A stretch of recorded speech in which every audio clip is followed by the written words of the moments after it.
Tak terasa kurang lebih sudah 2 pekan saja setelah penutupan pendaftaran pada pilkada serentak dan 2 pekan setelah konten Anies Baswedan di YouTube yang menanggapi kenapa ia gagal maju sebagai calon gubernur di Jakarta dan Jawa Barat dan rencananya akan mendirikan ormas atau partai politik berlalu.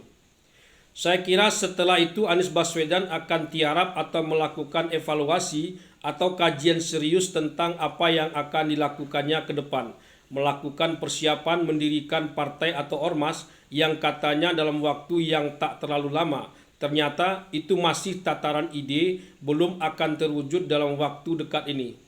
Anies Baswedan masih harus menghadiri podcast-podcast seperti Najwa Shihab dan Panji Pragiwaksono. Entahlah apa masih ada atau akan ada lagi podcast-podcast berikutnya. Ternyata penjelasannya di kanal YouTube sendiri dirasa belum mencukupi. Masih butuh penjelasan-penjelasan tambahan.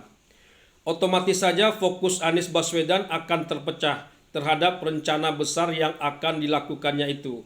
Dan dalam podcast-podcast itulah tercetus gagasannya saat ditanya kemana arah dukungan akan diberikan khusus untuk Pilgub Jakarta dari ketiga paslon yang ada. Soal fokus ini memang salah satu kelemahan Anies Baswedan yang sempat disorot oleh Muhammad Sobari dalam talkshow ILC kemarin. Gagasan Anies adalah kalau di beberapa negara, katanya entah negara mana saja, tak pula dijelaskan bahwa kalau ada 3 paslon maka akan ada kotak keempat, di mana kotak keempat itu diberikan kepada mereka yang tak memilih ketiga paslon yang sudah resmi didaftarkan itu. Artinya pemilih secara tegas memberikan pesan bahwa ketiga paslon itu tak ada yang dikehendakinya. Sebetulnya ini sama saja dengan golput, tapi lebih terlihat aktif, tidak sekedar pasif. Agak mirip dengan mencoblos ketiga paslon, tapi kalau mencoblos ketiga paslon tak sekedar aktif, tapi juga ada nada kemarahan dan kecewa di dalamnya. Ternyata belakangan mencoblos ketiga paslon di Pilgub Jakarta ini berubah menjadi gerakan yang disinyalir digerakkan oleh anak-anak Abah. Dalam hal ini para pendukung Anies Baswedan yang kecewa dan marah terhadap kenyataan kenapa Anies Baswedan tak jadi dicalonkan.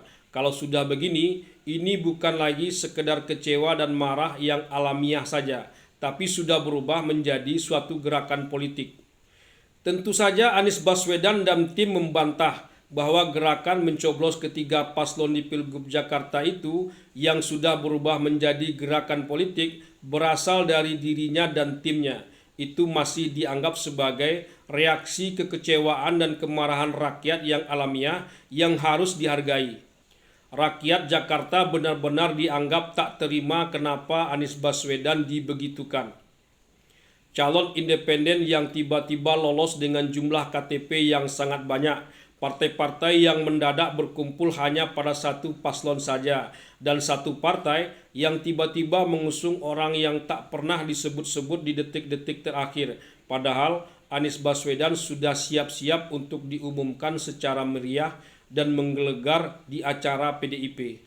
Metode-metode gerakan moral yang sebetulnya gerakan politik semacam itu biasa juga terjadi. Di atas atau di panggung depan bilang A, tapi di bawah atau di panggung belakang bilang B. Tapi keduanya menjadi satu kesatuan gerakan. Tujuannya satu sisi untuk menarik simpati publik, sisi lain untuk tujuan atau deal politik tertentu. Tujuan atau deal politik tertentu ini bisa juga dalam jangka pendek dan bisa juga dalam jangka panjang.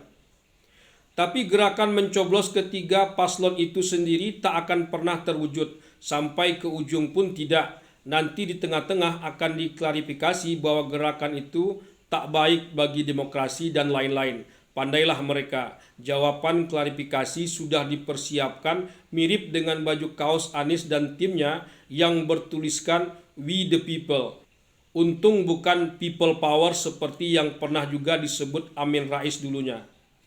Lagian gerakan mencoblos ketiga paslon itu hanya terjadi di Jakarta saja. Di daerah lain, apalagi tingkat kabupaten kota, mungkin orang sudah lupa dengan nama Anies Baswedan itu sendiri. Sebetulnya, mungkin kita ingin lihat juga gerakan coblos ketiga paslon itu sendiri, seberapa besar suaranya di TPS. agar bisa terlihat juga seberapa pendukung fanatik Anies Baswedan itu sebenarnya. Tapi sayang, konon gerakan itu ada nuansa tindakan pidana pemilu tersendiri pula. Kalau begini ceritanya, bisa jadi rencana mendirikan ormas atau partai Anies ini belum dalam waktu dekat ini. Anies dan timnya agaknya masih akan menunggangi pilkada serentak ini hingga selesai, khusus untuk pilkada Jakarta. Tunggang menunggangi ini menurut analisa Ari Putra dari Total Politik memang kelihayan Anies Baswedan. Bahkan Anies Baswedan lihai menunggangi konflik antara Jokowi dan Prabowo dengan berada pada sisi Jokowi pada suatu masa dan berada pada sisi Prabowo pada masa yang lain. Dan hampir sukses juga menunggangi Kim versus non-Kim. Kalau waktu itu Megawati mengusung Anies Baswedan lewat PDIP. Untung Megawati semacam mendapat ilham dan akhirnya mengusung Pramono Anung dan bukan Anies Baswedan di Jakarta. Entahlah.